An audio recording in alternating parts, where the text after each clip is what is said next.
no one ever warned me that one day my own children would become some of my greatest teachers. I always thought parenting meant spending a lifetime teaching them. I never imagined there would come a season when they would quietly start teaching me. And honestly, I didn't even notice when it began. Hi, I'm Bombi, a mom, a wife, an empty nester, navigating empty nesting and beyond. It wasn't until I looked back on our Sagada adventure that I finally saw it. Somewhere between exploring caves, climbing mountains, sharing quiet walks, and simply being together, something beautiful had happened. My daughter had quietly become the one looking after me. And that realization unlocked memories of my two boys and the unexpected lessons they had been teaching me all along. Maybe this is what love looks like when our children become adults. They don't stop loving us, they simply begin caring for us differently. Throughout our Sagada adventure, there were little moments that I didn't fully appreciate until much later. Whether we were walking, climbing, or simply catching our breath, my daughter would smile and say, "Mom, you got this." Sometimes she'd walk ahead, then turn around just to make sure I was okay. Sometimes she'd point to the safest place to step. Sometimes she'd simply wait. She'd even stop to take candid photos of me and her dad. And every time I looked at her, I could see how happy she was, simply watching us enjoy the adventure together. Without realizing it, the little girl I once held by the hand had quietly become someone helping me find my way. When we got home, one memory after another quietly came back to me. And the first one happened on an ordinary afternoon. One afternoon, I was trying to use a new application on my computer. No matter what I did, it just didn't work. I clicked everything, restarted everything, still nothing. Finally, my young son came over. He tried, then tried again, and again. Honestly, I was already ready to give up. I even told him, "Okay lang anak." But he didn't. He patiently kept looking until he finally smiled and said, "Mom, it's your browser." Then he explained everything, step by step, calmly, patiently.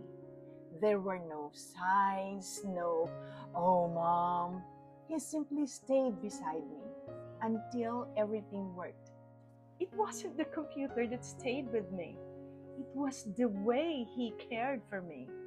Knowing how naturally impatient he could sometimes be, I knew this wasn't ordinary patience.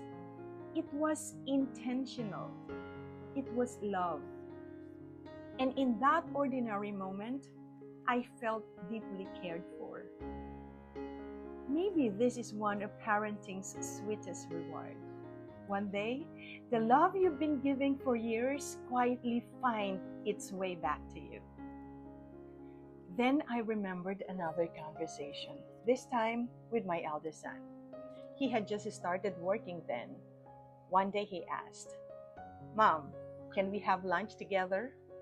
Of course, I said yes. Whenever my children invite me, I'm always excited. So off we went, just the two of us. After lunch, we wandered around the mall. We were holding hands, something my children still do. And honestly, I hope they never outgrew it. Then my son suddenly said something. "Mom, can I ask you to change something?" I froze for a second. What could that be? Of course, I wanted to hear what he had to say. Then he smiled and said, "When we were younger, you and Dad always wanted all of us complete before going somewhere nice. If one of us couldn't come, you usually choose not to go. You felt guilty enjoying something without us." He paused, then continued. Then he gently said, Mom, please, don't do that anymore. Our schedules are different now. You'll never be able to gather all three of us every single time. If there's a restaurant you've always wanted to try, go. If there's a place you've always wanted to visit, go. If there's something you've always wanted to experience, please do it. Then he said something that completely changed how I saw this season. He looked at me and said, Mom, when we see you enjoying life, we're happy too. We don't want you waiting for us. We want you and Dad living. I don't know if he realized how deeply those words settled. I don't even know if my children still remember saying those words. Maybe they don't. Maybe to them it was just an ordinary conversation, just sharing what's on their hearts. But for a mother like me, those weren't ordinary words. They became part of me. They settled quietly in my heart. And I know I'll carry them for the rest of my life. Then came the sentence I'll probably remember forever. He said, and Mom, one more thing. You did a good job raising us. We won't always make perfect decisions. We'll make mistakes. But when we do, please, don't blame yourself. Those will be our decisions, not your failures. I don't know if my son realized how much freeing his words were, because I think that's one of the hardest parts of motherhood. Even after our children become adults, many of us still carry guilt that no longer belongs to us. We replay old memories. We ask ourselves, was I a good enough mother? Did I miss something? What if I had done things differently? A friend once told me, I only parented the way I was parented. And I realized that's probably true to many of us. We're not trying to be perfect. We're simply loving the best way we know how.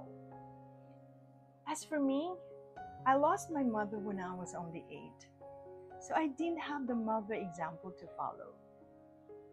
Much of my parenting came from the mistakes I witnessed and the love I longed for, the kind of mother I wished I had.